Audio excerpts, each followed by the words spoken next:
à tous, merci d'être venus à cette session sur l'image. Nous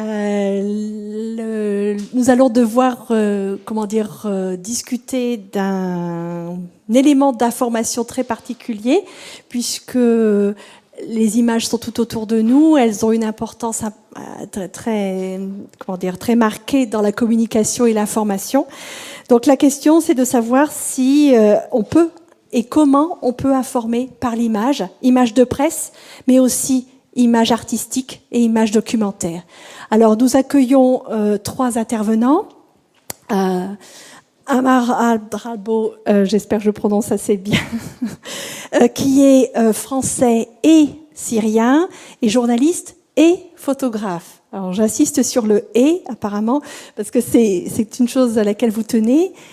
Et vous avez commencé à travailler dans les années 90 pour différentes agences de presse. Vous réalisez de nombreux reportages, essentiellement dans le monde arabe, mais pas seulement. Et maintenant, vous ne vous spécialisez pas du tout dans le reportage de guerre, même si, quand on dit monde arabe, on peut penser à tous les conflits qui les traversent. Et vous avez aussi couvert des événements, par exemple, comme le Festival de Cannes, ou la Semaine de la mode parisienne, ou les ravages de Katrina. Et quand vous traitez de conflits, que ce soit en Bosnie, en Irak, en Libye, en Syrie, vous ne cherchez pas à présenter uniquement les violences, mais plutôt le quotidien, cette énergie de vie que les habitants des pays en guerre développent.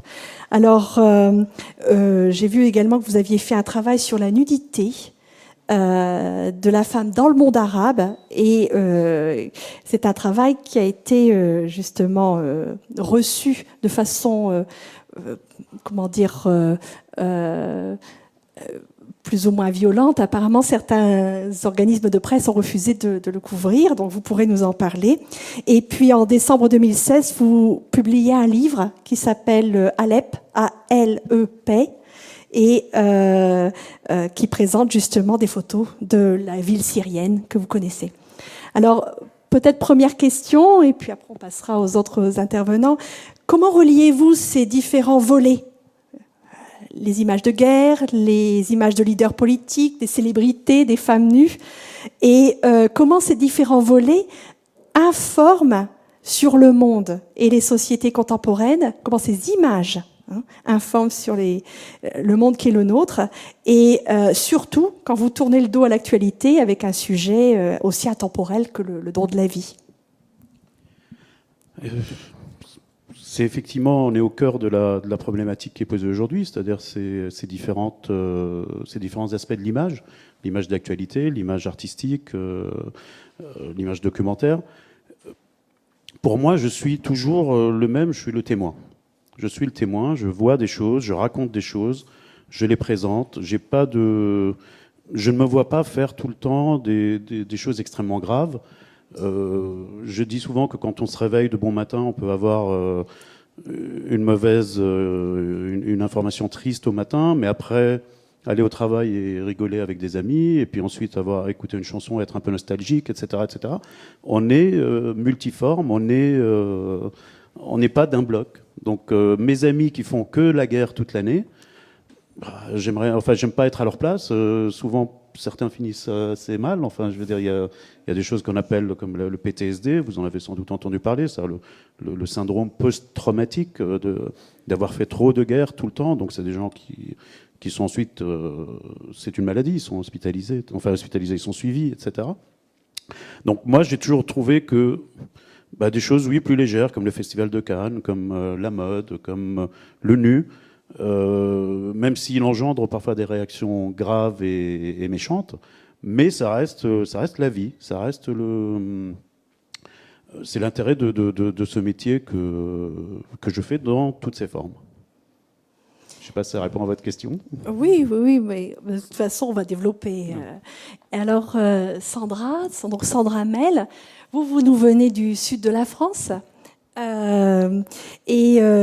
avez fait des études en sciences sociales avant de venir, de vous consacrer au documentaire et au photojournalisme. Et depuis quelque temps, vous travaillez apparemment sur des sujets longs qui prennent 2 ans, 3 ans, même plus, et qui présentent des communautés ou des espaces à la fois en France et à l'étranger. Donc, j'aimerais que vous nous en parliez un petit peu plus, parce que vous dites, j'ai regardé un petit peu, que votre propos doit être, qu'il est intéressant que vos images soient un peu sociologiques. Et ce qui m'intéressait, c'est de savoir pourquoi vous avez choisi de justement faire des images qui ont toujours un lien qui font le lien entre art et sciences sociales. En quoi ça informe et de quoi ça nous informe? Alors c'est vrai que j'apprécie beaucoup travailler sur la longue durée, parce que c'est avec le temps qui me semble, à moi, que le rapport de confiance avec les populations que je documente peut s'établir. Et que c'est grâce à ce rapport de confiance que je peux accéder à certains espaces, notamment les espaces de l'intime, de la vie quotidienne, du lien interpersonnel. Et je crois qu'avec du temps, et en revenant sur le terrain aussi, on parvient, je crois qu'on parvient à parfois se faire... Ça marche ? Oui. On parvient à se faire oublier, même si on ne l'est jamais totalement, et à accéder à ce que les individus sont dans leur essence propre.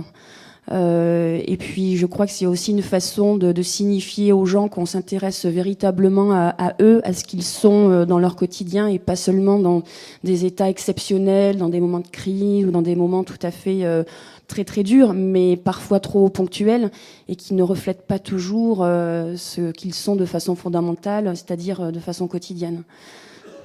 Donc, comme Amar, en fait, vous êtes aussi dans le quotidien, dans la vie. Et maintenant, est-ce que vous pensez que vos images ont aussi un rôle social? Est-ce qu'elles introduisent, on pourrait dire, une façon pour les gens différente de se voir? Est-ce que ça les informe aussi, ça leur permet de se connaître? Moi, j'aime faire comprendre, en fait. J'aime faire comprendre comment une communauté vit. Et le plus beau compliment qu'on puisse faire à mes images, c'est lorsque les personnes regardent ces populations qui leur sont tout à fait étrangères, culturellement, socialement, économiquement, se dire j'accède à eux et je me reconnais un peu en eux. Et je crois qu'avec la durée, on accède plus facilement à l'intime. Et je crois que c'est en touchant l'intime qu'on suscite l'identification. Quand on est doté d'un certain niveau d'empathie, en tout cas c'est le cas, d'identification, et c'est quand on s'identifie que je crois la réflexion se met en branle, et qu'on en vient à comprendre, à accéder à comprendre qui est l'autre. Et par exemple, le travail que j'ai mené sur Ilona et Madelena, qui sont 2 sœurs préadolescentes qui vivent un quartier populaire de Montpellier, je les ai suivies pendant 3 ans dans leur vie strictement quotidienne. On a beaucoup de scènes dans les maisons, dans le quartier. Je suis jamais à l'école, ou vraiment dans la maison. Et bien parfois, il y a certaines personnes d'un niveau économique et culturel un peu plus élaboré que le leur me disaient, mais j'ai l'impression de me revoir, moi, gamine, à leur âge, en fait. Et je trouve ça formidable quand on arrive à créer ce genre de connivence et faire en sorte que des mondes qui parfois ne se côtoient pas assez dans le quotidien, se rencontrent au moment d'une exposition ou d'une lecture dans la presse. Ou, voilà. Être un peu passeur de monde et faire se rencontrer ces mondes-là, c'est quelque chose qui me tient aussi à cœur. Parce que c'est vrai que, alors, pas votre projet le plus récent, mais le projet sur la plage des Mouettes et puis le projet Maddalena et Ilona traitent, on pourrait dire, de la classe très populaire. Le projet sur la plage, qui est un peu ancien, présente les habitués de l'étang de Thau, qui apparemment correspond aussi à un vécu personnel, puisque c'était un espace de votre enfance. Mais donc c'est une classe sociale, on en parle beaucoup en ce moment, qu'on a eu tendance à oublier. Donc, est-ce que le fait de choisir ces sujets-là, pour vous, c'était une nécessité au niveau de la formation des autres classes sociales sur cette catégorie? Oui, informer et faire évoluer les représentations aussi, parce que c'est une classe sociale qu'on définit souvent en termes de manque ou de pathologie, manque d'éducation, manque de savoir-être, de savoir-vivre, Et en fait, cette culture, elle est aussi très consistante et très, très riche, et ça me tenait vraiment à cœur, pour être assez familière de ce milieu social-là, de montrer qu'elle est bien autre chose qu'une absence de. Bien, je vous remercie. On va passer à Zeinab Nour, donc, qui nous vient du Caire. Son profil est un peu différent. Elle est artiste aussi, mais également enseignante et chercheuse à l'École des Beaux-Arts du Caire. Et sa production artistique et ses recherches s'intéressent à l'émergence de nouvelles formes de street art en Égypte depuis la Révolution, et de manière à poser la question sur la façon dont les arts traitent de la place de la femme, en fait, dans la société musulmane. Donc, elle développe à la fois une recherche théorique et elle essaie de produire ses propres images par rapport à ça. Donc, elle va nous expliquer en fait de quoi. Moi, ce qui me semble intéressant, c'est d'essayer de comprendre en quoi le street art joue un rôle particulier comme forme d'information à la fois, et puis en même temps comme information, mais qui va avoir un point de vue un peu subversif, un peu réflexif également, et introduire une image d'un certain renouveau culturel. Donc, si vous pouviez nous dire quelques mots. Bonjour. Au début, je voudrais remercier ceux qui sont derrière mon invitation pour être ici.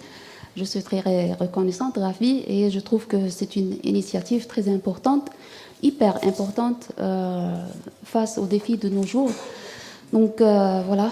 Et pour le street art, je vois ou je trouve que l'art, s'il vous plaît, l'image.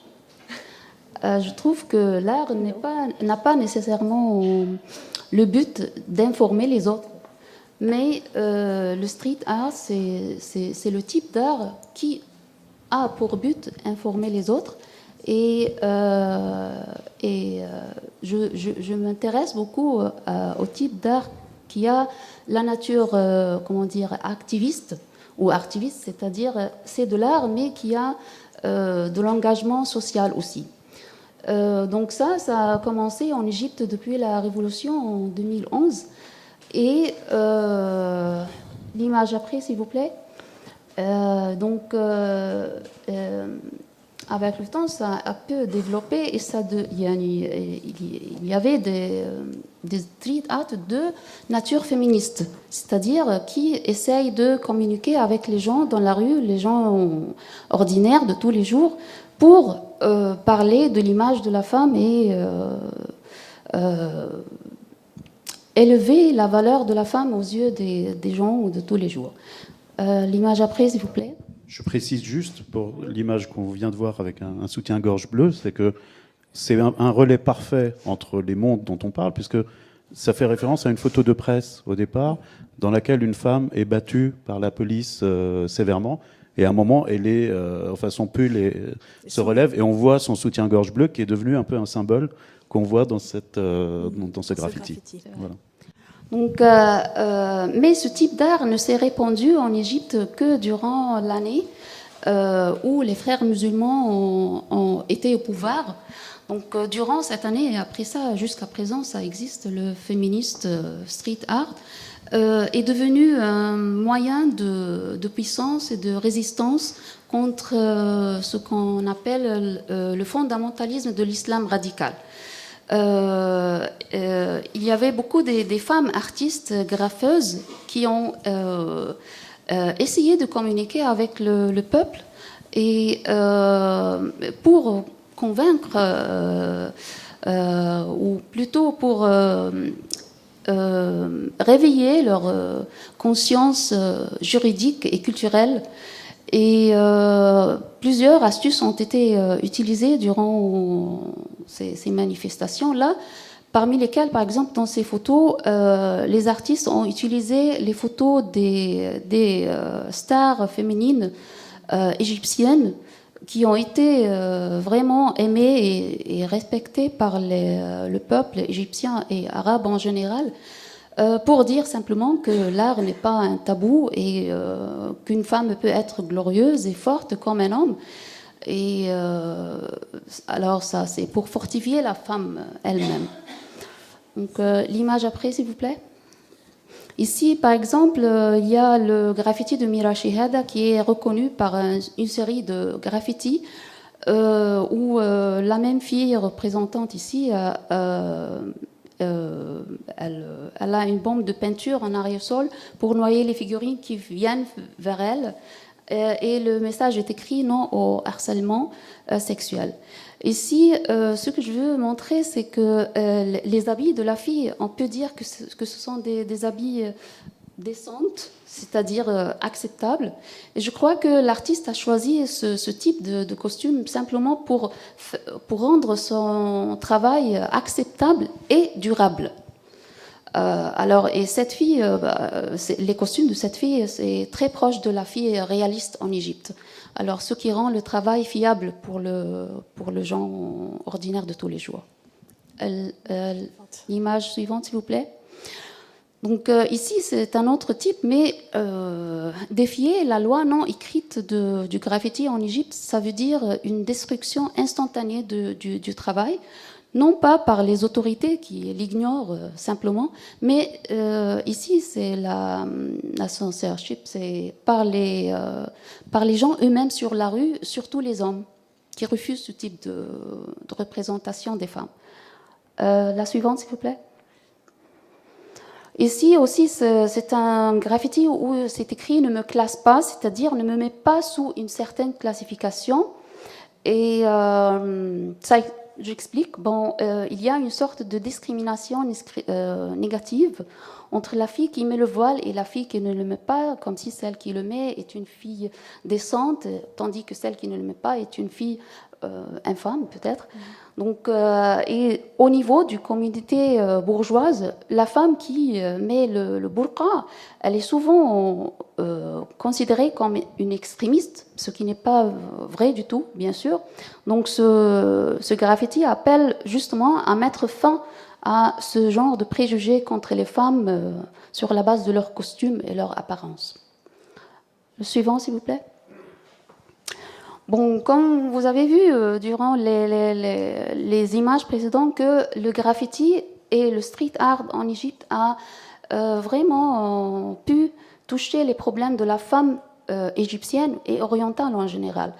Mais il y en a encore des problèmes qu'on n'a pas pu toucher, surtout au plan public. C'est-à-dire que ce qu'on ne peut pas présenter dans la rue, ça existe dans les galeries et les musées. Par exemple, ce graffiti de Mystique en France, on ne peut pas l'imaginer affiché dans la rue en Égypte, non seulement parce que la femme, elle porte des habits ouverts, mais parce que le thème dont l'artiste parle est encore absent de la discussion sociale en Égypte. L'image suivante, s'il vous plaît. Donc, face à cette abstention ou cette difficulté de parler de ce type de problème, j'ai fait une suggestion pour mes étudiants à la faculté des Beaux-Arts de traiter le problème de FGM, c'est-à-dire la mutilation génitale féminine, qui se propage en Égypte. Et c'était quelques résultats de leur travail. Ce sont des designs pour un graffiti street art qui essaie de traiter ce type de problème. Le suivant, s'il vous plaît. Toujours avec la femme orientale et l'image de la femme orientale, mais cette fois-ci, c'est en Occident. Comme vous voyez, ce graffiti de Miss Hijab, la femme apparaît moitié nue et moitié en noir.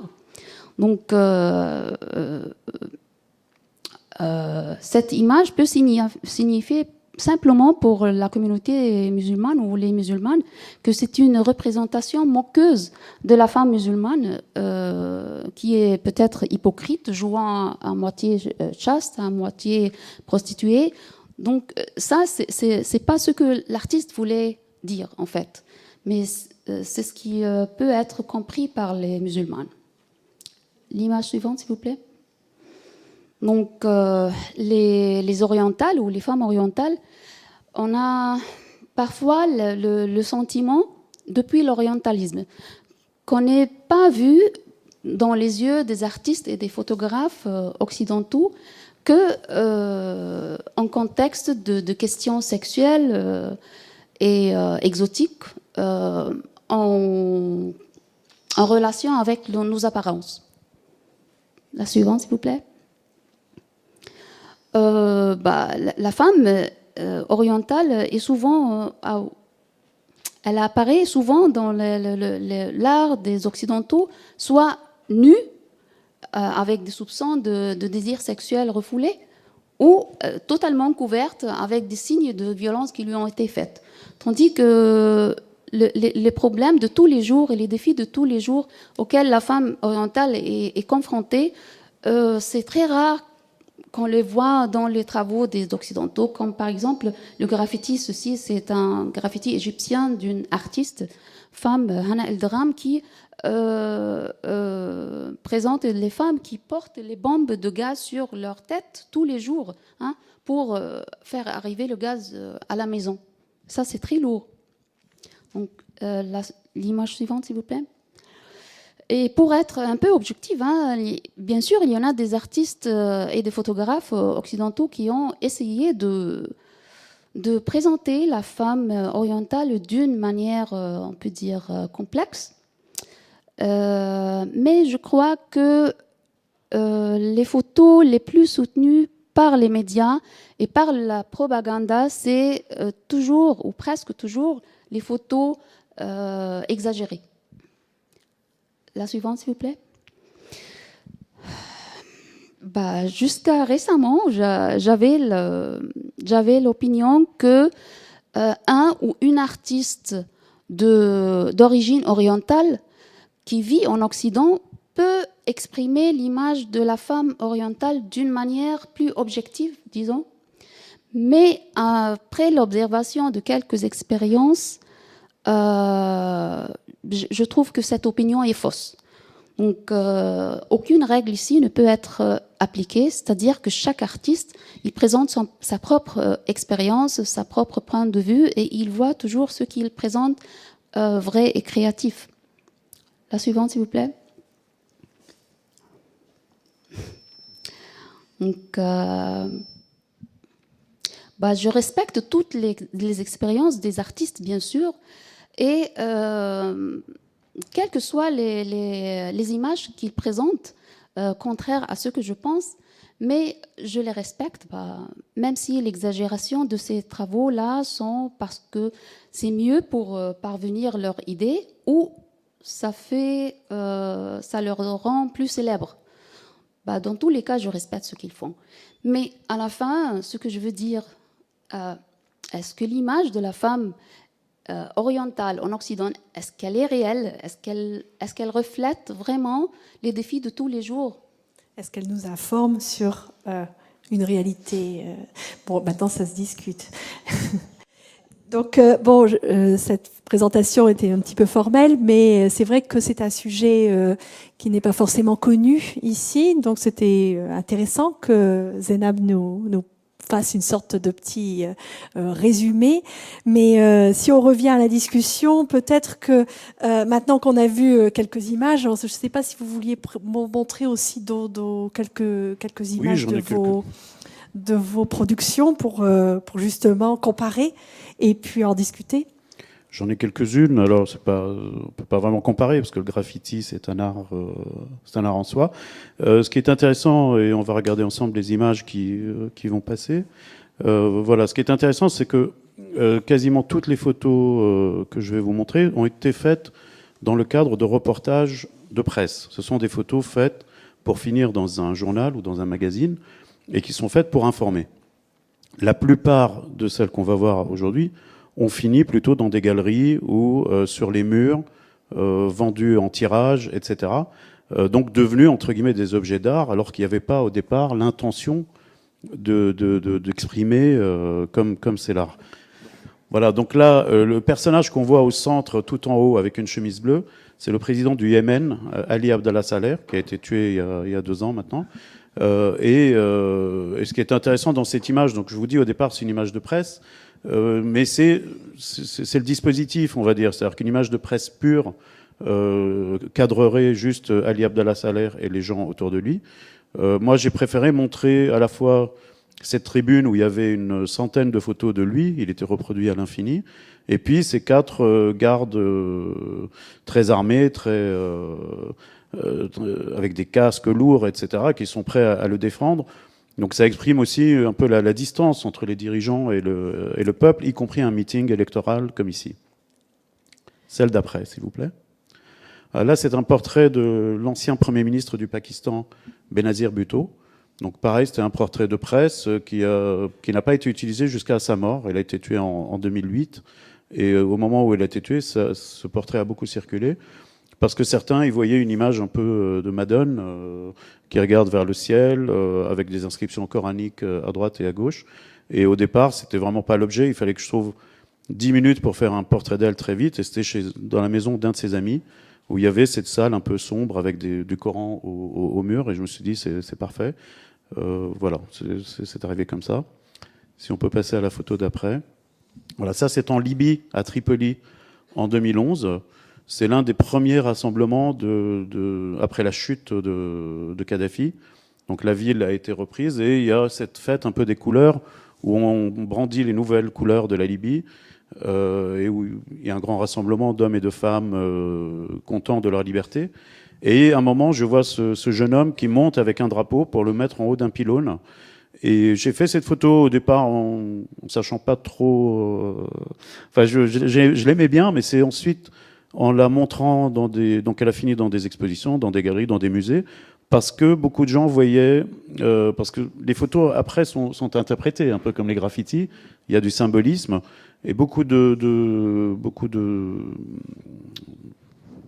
comment on dit, de spectateurs ou de gens qui réceptionnent, on va dire, qui voient cette image, voient dans cet adolescent qui monte un peu l'expression de quelqu'un qui va vers l'inconnu, comme ça on ne va pas vers où il va avec son nouveau drapeau, et ça en fait, entre guillemets, une œuvre artistique. C'est un peu comme la colonne sans fin de Brancusi, aussi. Voilà. Une sorte de montée à la fois vers l'avenir et puis en lien avec une incertitude. Absolument. La jeunesse qui va vers plus haut, meilleur, on ne sait pas. Celle d'après, s'il vous plaît. Voilà, là on passe à 3 ou 4 photos que j'ai fait à Alep. Donc comme vous l'aviez dit tout à l'heure, ça ne m'intéresse pas d'aller à Alep pour suivre des groupes militaires. C'est souvent la presse qu'on a depuis la guerre du Vietnam. Souvent la couverture des guerres est comme ça. C'est-à-dire qu'on va dire, je suis entré dans Saigon avec le commandant X, je suis entré dans Kaboul avec le commandant Y, je suis arrivé à Alep à 5h du matin, etc., etc. Si vous regardez, c'est souvent la même couverture, un peu, où on accompagne des hommes en armes.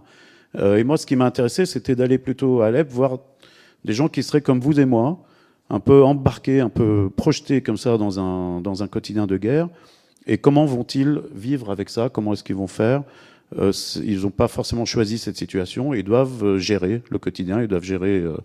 Donc ça, je trouvais que c'était une image parfaitement surprenante, saugrenue, on va dire, d'un obus comme ça qui a déchiré les murs, mais bizarrement, les tableaux ou l'horloge restent au mur, la bibliothèque est nickel, la petite chaise à côté, etc. Donc cette espèce aussi d'incursion qu'on a quand on est dans des villes en guerre, dans le quotidien des gens, dans leur intimité, je trouvais que ça en disait aussi beaucoup plus sur l'étrangeté de la situation que de suivre une formation militaire. Si on peut passer à la suivante. Pareil, une image à Alep en 2013 qui est beaucoup dans le symbolisme parce que ce cycliste, un peu dans l'adversité, il venait de pleuvoir, donc il y a de l'eau au niveau de la rue. C'est pas du tout, entre guillemets, une image de guerre, mais c'est pourtant une image dans un moment de guerre. Et l'arc-en-ciel apporte bien sûr une impression d'espoir, une impression, enfin après la pluie vient le beau temps, etc. Il y a plein d'expressions qui peuvent nous venir à l'esprit quand on voit cette image. Et elle a été utilisée encore il n'y a pas longtemps par la Philharmonie de Paris pour un concert sur la Syrie. Enfin, elle ressort régulièrement comme ça quand on veut parler de l'espoir d'Alep. Celle d'après. Toujours pareil dans le symbolisme, c'est une image de presse, c'est-à-dire qu'elle doit avoir des informations. Si elle n'a pas d'informations, si c'est juste une image artistique, ce n'est pas une image de presse. Donc là, l'image de presse, on voit ce mur d'Alep qui a peut-être 500 ans, on voit la vigne qui monte, donc on a toutes des informations sur le passé de cette vie ou sur le cadre. Et ensuite, on a ces rues parallèles que les guerriers taille, on va dire, dans les maisons pour éviter la rue qui est elle-même soumise au feu des snipers. Donc on creuse dans les murs une rue parallèle par laquelle passent les gens pour être protégés. Et là, on voit un père qui emmène sa fille. Donc là aussi, c'est une information. C'est-à-dire qu'en plein siège, en pleine guerre, les enfants vont à l'école. Elle a un petit sac d'écolière avec, je ne sais plus, Dora l'exploratrice ou un truc comme ça qui est dessus. Donc c'est à la fois une image d'information, riche d'informations, et en même temps, elle a été utilisée aussi par beaucoup de gens. Après, c'était pas l'intention première, mais le symbolisme en fait la population civile qui s'engouffre dans quelque chose qu'on ne voit pas, dans l'inconnu. Donc elle a illustré par exemple des rapports d'ONG, parfois pour parler de la souffrance des civils syriens qui vont on ne sait trop où. Et celle d'après, toujours d'Alep, je crois. Voilà, c'est une image, donc là aussi, qui est une rue d'Alep qui est couverte par des draps et des tapis qui sont cousus et qui permettent de fermer la rue aux snipers qui sont de l'autre côté. Donc c'est la ligne de front. À la fois, il y a de l'information. On voit ce motard en bas qui donne aussi l'échelle. Un peu, on voit que ce mur fait peut-être 10, peut-être 15 mètres. C'est assez élevé. Et c'est une photo qui a été beaucoup utilisée en galerie, qui a même été choisi par l'artiste inconnu Banksy. On ne sait pas à quoi il ressemble. Mais il a exposé à Dismaland. C'est une expo qu'il a fait en Angleterre en 2015 pour parler de la planète heureuse, donc avec l'ironie de Banksy. Celle d'après. Voilà, là j'ai voulu revenir en France pour montrer aussi sur un événement. C'était la passation de pouvoir et l'investiture du président Macron, donc il y a maintenant 2 ans presque, en mai 2017. Et il y a ce moment où il monte les Champs-Élysées avec la garde républicaine autour de lui. Et j'ai fait ce cadrage dans une photo originale qui fait, on va dire, 2/3. Et avec ce cadrage, ça en fait une photo qui est très difficile à utiliser dans les journaux et les magazines, parce qu'on aime bien le format un peu double page. Là, ça ne fait plus du tout une double page. En revanche, qui, dans les galeries ou chez les collectionneurs d'art, fait penser peut-être à un tableau ou à quelque chose qui n'est pas réel, qui n'est pas comme une photo de presse. Et là encore, je trouve que ça illustre un petit peu notre propos. Je crois que c'est la dernière. Oui. Est-ce qu'il y en a une autre derrière ou... Mais là, ce qu'on voit, c'est qu'à chaque fois, vous jouez sur cette ambiguïté. Image de presse, information, mais en même temps, une sorte de décalage pour créer... Alors, c'est un jeu, je suppose, sur la polysémie, en plus de jouer sur la symbolique. Et sachant que quelquefois, cette polysémie, elle tient justement à l'image elle-même, parce que l'image est non verbale. Donc, on va être amené à l'interpréter de façon différente. L'interprétation est libre, chacun le fait. Moi, je fais des images que j'essaye belles, entre guillemets, parce que si on m'envoie faire des images moches, elles ne verront jamais le jour, enfin, elles ne vont pas être publiées. Mais après, ce que les gens, ce que vous, dans la salle, peut-être que vous voyez des choses que je ne vois même pas, parce que ça arrive aussi. Parfois, il y a des photos que j'ai vues 200 fois, quelqu'un arrive après une conférence ou dans une expo pour me dire « Tiens, moi, je vois ça, et c'est quelque chose que je n'aurais pas vu auparavant ». Et voilà, là, j'ai juste voulu mettre... Ça, c'est une expo à Rome, dans un musée de Rome, où il y avait certaines des images qu'on a vues tout à l'heure, pour voir un petit peu le vécu qu'elles ont, en sachant encore une fois que c'est des photos que j'avais fait pour la presse et qui auraient dû, pour la plupart, être dans des journaux, dans des magazines. C'est pas forcément celle qui passe. On a une presse aujourd'hui, malheureusement, qui est très particulière, c'est-à-dire que Je vous donne un exemple. Il y a 3 ou 4 ans, c'était le centenaire du génocide arménien. Et j'avais appelé pas mal, moi je travaillais beaucoup avec l'Arménie, donc j'avais appelé pas mal de journaux à Paris pour dire ça va être les 100 ans du génocide arménien, est-ce que ça vous intéresse? Je peux y aller, on peut faire des choses, on peut travailler dessus. Et beaucoup m'ont dit c'est pas terrible, ça ne nous intéresse pas tant que ça, etc. Et puis 3 ou 4 jours avant la célébration, beaucoup de ces journaux m'ont rappelé ou m'ont envoyé des mails en disant tu y vas toujours ou pas? Parce qu'on a appris que Kim Kardashian, elle est d'origine arménienne et elle va aux célébrations, enfin aux cérémonies qui marquaient le centenaire du génocide. Donc malheureusement, on a une presse aujourd'hui qui est comme ça, c'est-à-dire qui va beaucoup vers le people, qui va beaucoup vers... on parle de l'UNHCR parce qu'il y a Angelina Jolie qui va voir des réfugiés, etc. Bon, c'est pas moi qui choisis, mais c'est ainsi. Donc effectivement, ces photos n'ont pas trouvé toujours leur place. Alors, on va continuer avec les images de Sandra, puisqu'elles sont très différentes et en même temps, je pense qu'il est possible de faire des liens.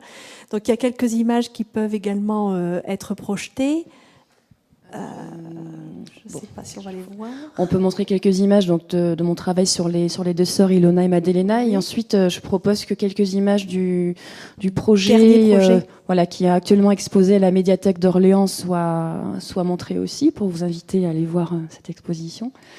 Donc, donc ça, c'est un travail que j'ai fait pendant 3 ans sur 2 sœurs préadolescentes d'un quartier populaire de Montpellier. Alors, pour prendre un peu le contre-pied de ce que tu dis, mais... Effectivement, il y a des images de presse qui peuvent ensuite circuler dans le marché de l'art et être exposées, être achetées par des collectionneurs et des galeristes. Et inversement, des images peut-être moins dédiées initialement à la presse, avec un regard plus subjectif, une façon de photographier qui prend un peu le contrepoint de l'écriture et des codes photojournalistiques qu'on va retrouver dans la presse.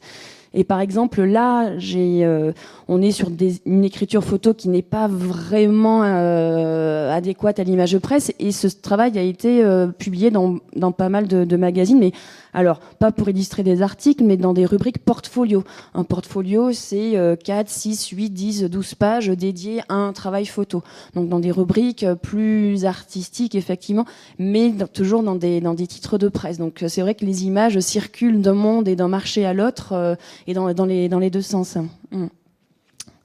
Disons que c'est une presse qui fonctionne peut-être moins sur l'immédiateté et plutôt dans le genre dossier, plus approfondi sur un sujet. Voilà, ou dans des rubriques dédiées, à des sujets au temps long. Par exemple, celui-là, pour être plus précise, il a été publié dans Marie-Claire, par exemple. Il a été publié dans l'Obs aussi. L'Obs, ça s'attendrait à ce qu'il y ait des images. Il y a beaucoup d'images d'actualité, mais ils ont aussi une rubrique portfolio qui permet de pouvoir publier des travaux qui sont moins axés sur l'actualité. Et sur des médias au long cours comme 21, le magazine, livre, le MOOC 21, qui justement laisse la place à des sujets au long cours photographiques ou textuels. Après, il y a la partie, on va dire, économique, c'est-à-dire qu'il faut pouvoir se permettre de faire 3 ou 4 mois de travail, et la presse, malheureusement, ne va pas passer des commandes de cet ordre. Oui, et c'est souvent des sujets... pour celui-ci, c'est les 2 filles habitaient en face de chez moi, donc en termes de coût de production, ça a été relativement réduit, mais c'est souvent effectivement des projets qui sont financés par tout le système d'aide publique culturelle, les bourses, les aides des collectivités, les prix, voilà, effectivement, et moins par la presse elle-même.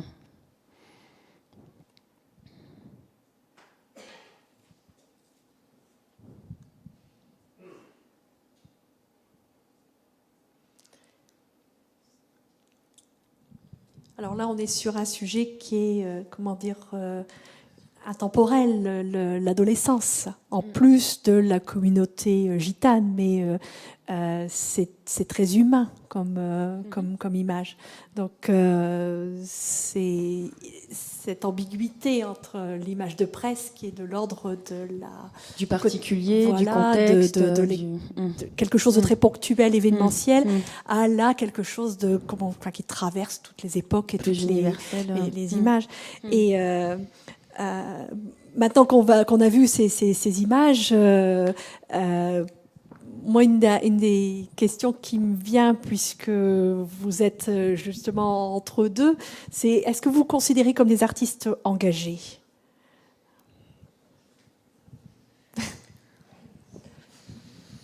Oui, non.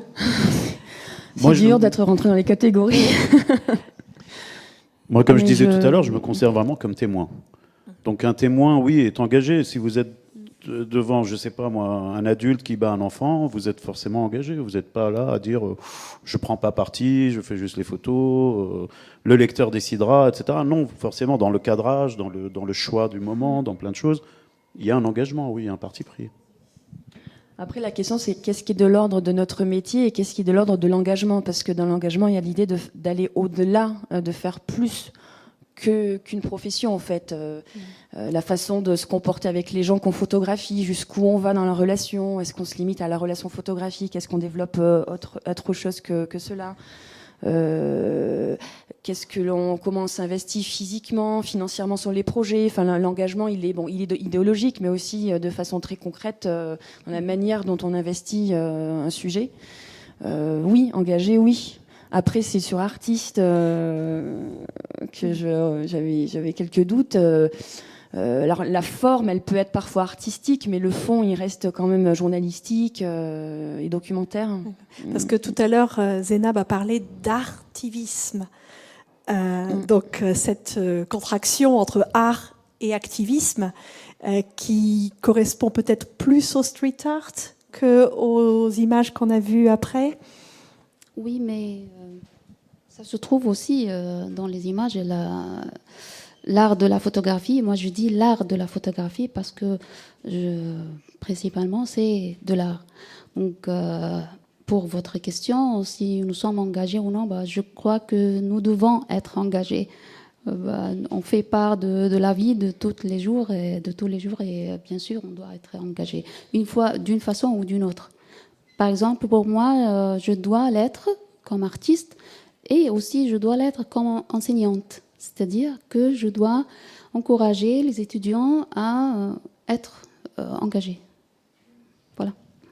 Après, sur ce que vous avez dit tout à l'heure, c'est ma propre expérience quand je décide de travailler sur le nu, par exemple sur le corps, c'est forcément un engagement, parce que c'est une bataille.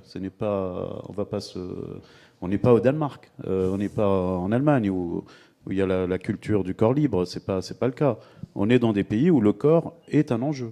Donc forcément, si vous travaillez dessus, c'est un engagement, c'est une prise de position qui va vous coûter cher d'une façon ou d'une autre, mais est-ce qu'on peut vivre sans engagement ? Ce serait l'objet d'un autre sujet, peut-être. Tout à fait. Dans ces images qui sont justement entre deux en termes de classification, les gens aiment bien mettre ça dans des boîtes, et là on sort des boîtes, ce qui est très bien. D'une certaine manière, ces images, est-ce qu'elles sont plus efficaces selon vous pour informer et pour mettre en cause les tabous, les préjugés, Personnellement, je pense que oui, parce que elles proposent une écriture nouvelle, donc elles viennent provoquer quelque part et viennent percuter des habitudes, et parce qu'elles viennent toucher aussi à l'émotionnel, à la sensation, à l'expérience. Et je pense qu'en ce sens, en jouant sur ce fil-là, elles font qu'on s'intéresse davantage, qu'on a envie de s'intéresser, de creuser. Et puis l'œil s'habitue beaucoup aussi aux images parfois strictement informatives, je trouve. On en a vu beaucoup. Alors peut-être qu'à une certaine époque, elles ont joué leur rôle, elles ont été très très efficaces. Mais aujourd'hui, c'est vrai que, tu vois ce que tu disais sur cet appartement complètement, quasiment démoli, c'est parce qu'on voit la vie qu'on réalise un peu mieux la mort aussi et ce qui se passe autour.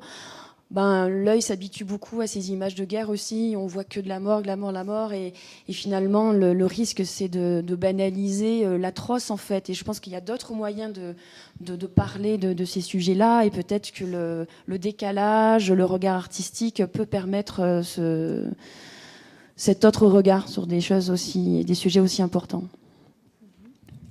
Oui, ce qui est important, c'est que des yeux voient ces images. Donc si elles sont dans une galerie plutôt que dans un journal, si elles sont chez quelqu'un sur un mur, pourquoi pas? Moi, je me dis oui, quand cette personne reçoit à dîner, on va lui dire tiens, qu'est-ce que c'est? Ça sort d'où? Bah, c'est une maison détruite à Alep, etc., etc. Puis ça peut engendrer des discussions, c'est toujours intéressant, oui.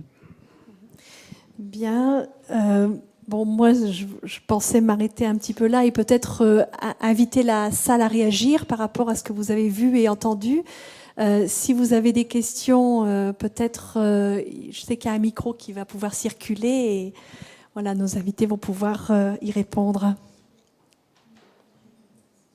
Je profite de ce petit espace de silence pour donc vous informer que jusqu'au 4 mai, à la médiathèque d'Orléans, est exposé donc un travail collaboratif entre donc Choy Extrasystole, artiste orléanais, designer sonore et moi-même photographe. On a travaillé ensemble donc en Louisiane sur une île qui s'appelle l'île de Jean-Charles, une île qui se trouve à 130 km au sud de la Nouvelle-Orléans et qui s'apprête à disparaître du fait de la montée des eaux et de l'exploitation pétrolière. Et donc j'ai documenté, alors c'est un travail que je mène depuis plusieurs années, on documente les derniers instants de vie de ces habitants de l'île et de ce territoire, avec une orientation très très personnelle et peut-être un peu plus plastique, bien que le sujet soit très journalistique, puisque les habitants sont les premiers réfugiés climatiques officiels des États-Unis, les habitants de cette île. Donc le sujet est quand même très journalistique, et le regard qu'on a porté sur ce territoire est un peu plus plasticien, un peu plus documentaire aussi, jusqu'au 4 mai. Voilà. Moi, j'avais une question concernant la vidéo, parce qu'à l'heure de la médiatisation à tout va par les réseaux sociaux, et les médias cherchent beaucoup, il me semble davantage la vidéo que le cliché photo.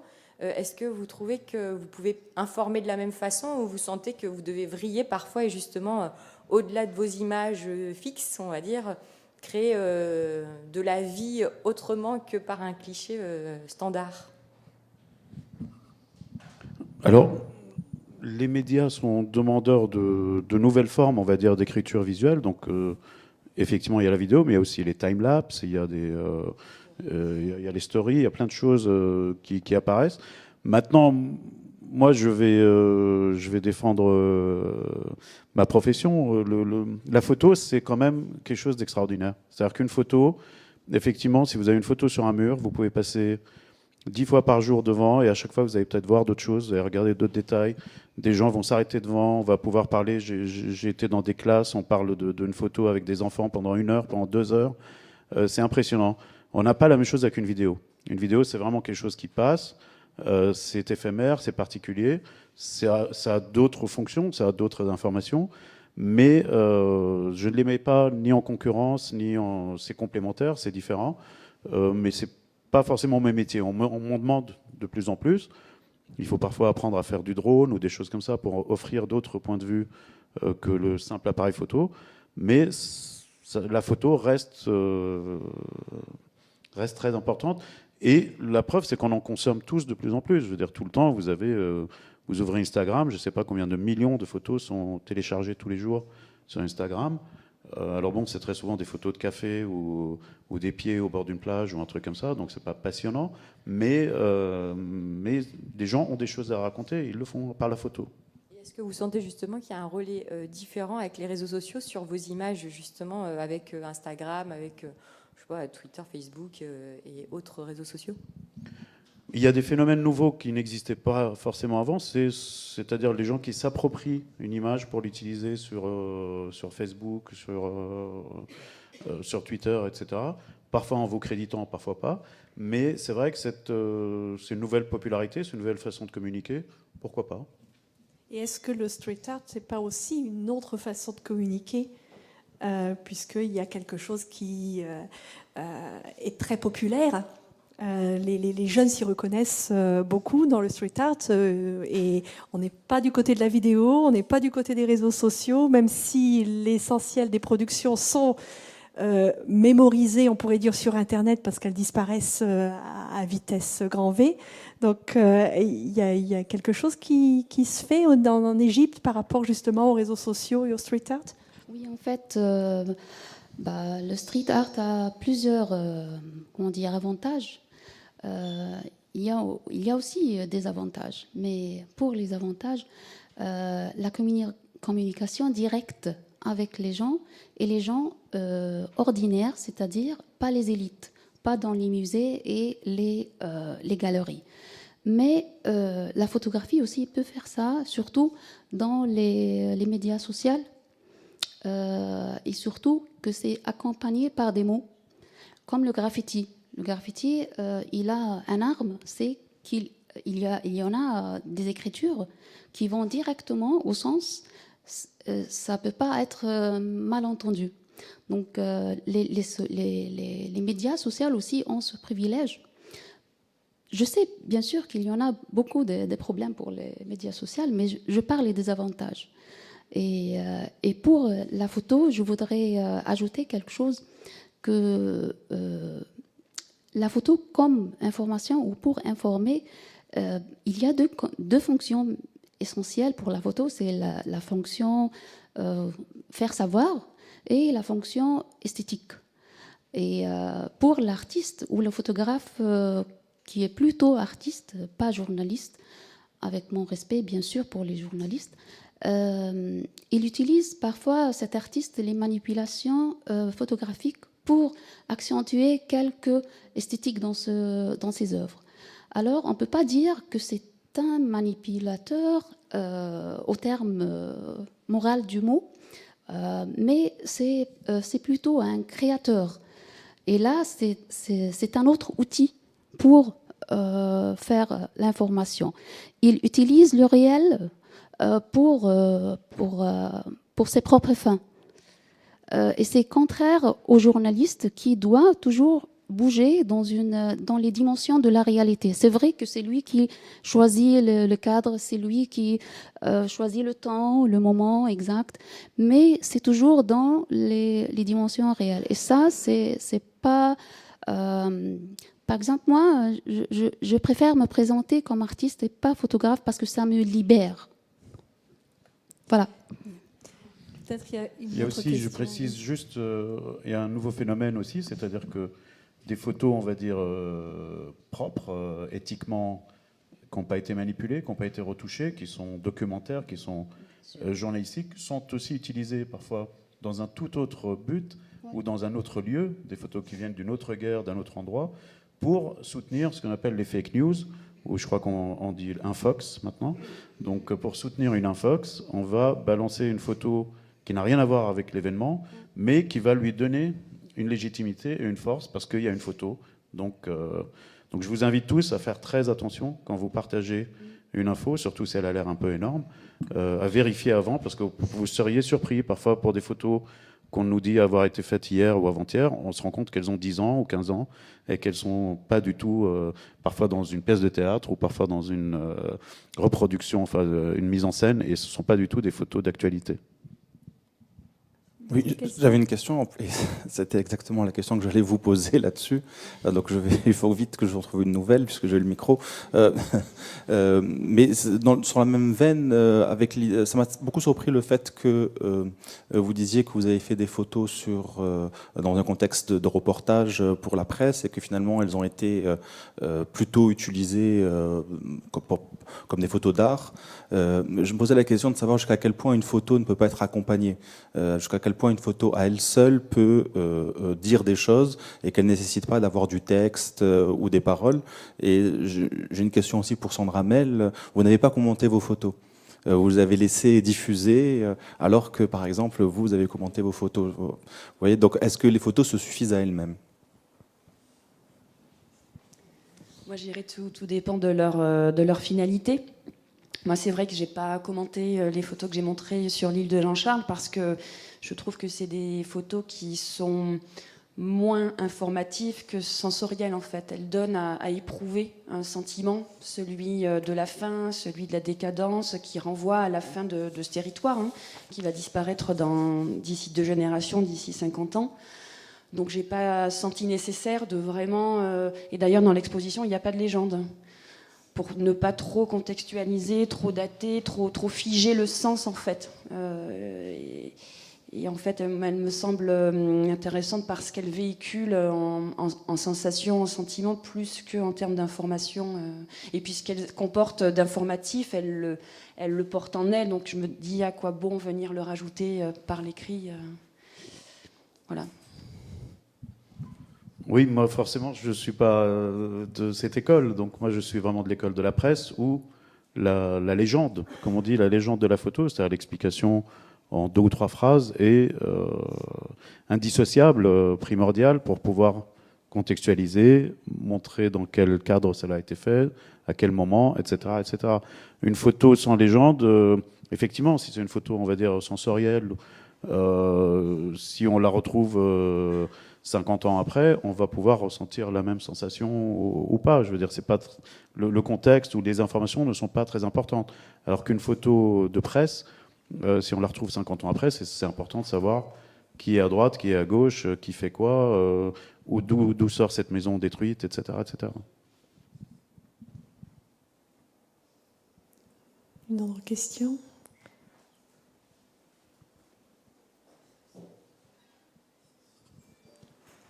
Oui, je voudrais poser la question concernant le street art, enfin, les graffitis au Caire. Ces graffitis vous estimez que ils sont éphémères et vous les faites parce que vous les faites a priori, c'est-à-dire vous avez dans l'idée qu'ils sont éphémères et voilà, et vous les faites comme ça, ou alors est-ce qu'ils sont destinés à être à rester là longtemps et voilà. Bon, la première chose que l'artiste fait, c'est de documenter son travail sur l'Internet. Parce qu'il n'est jamais sûr que son œuvre va rester, surtout quand c'est sans permission. C'est-à-dire, il y en a de street art qui sont dans le cadre de quelque chose préparé, officiel, et il y en a le street art qui est hors de la loi. Et celui qui est hors de la loi, la première chose qu'il faut, c'est de le mettre sur l'Internet. Qu'il reste ou non, ça, on ne peut pas dire. Mais toutes les photos que j'ai présentées aujourd'hui, et il y a plein d'autres, c'est de l'Internet plutôt, pas des murs. Voilà. Là encore, tout à l'heure, on a vu un graffiti qui venait d'une image de presse. À l'inverse, je sais qu'on est de plus en plus nombreux, parfois en tant que photographe, à faire des photos de graffiti, parce que les journaux nous les demandent pour... Par exemple, si vous voulez parler de l'excision en Égypte, c'est très difficile d'avoir des images de ça, alors que s'il y a des graffitis comme ça qui en parlent, eh bien c'est parfait, ça permet un journal d'illustrer absolument. C'est pourquoi j'ai proposé à mes étudiants de le faire, parce que c'est presque... Ça n'existe pas. Ouais. Voilà. Bien, je crois que nous avons atteint la limite du temps qui nous était laissé. Je vous remercie de votre attention. Je remercie les intervenants. J'espère que tout ça vous donne une autre image, des images qui nous informent et que, en effet, la réflexion sur les limites de l'engagement, les limites de l'émotion et en même temps aussi l'importance de l'émotion vous ont intéressé et vous permettront de voir ces images autrement. Je vous remercie. Merci.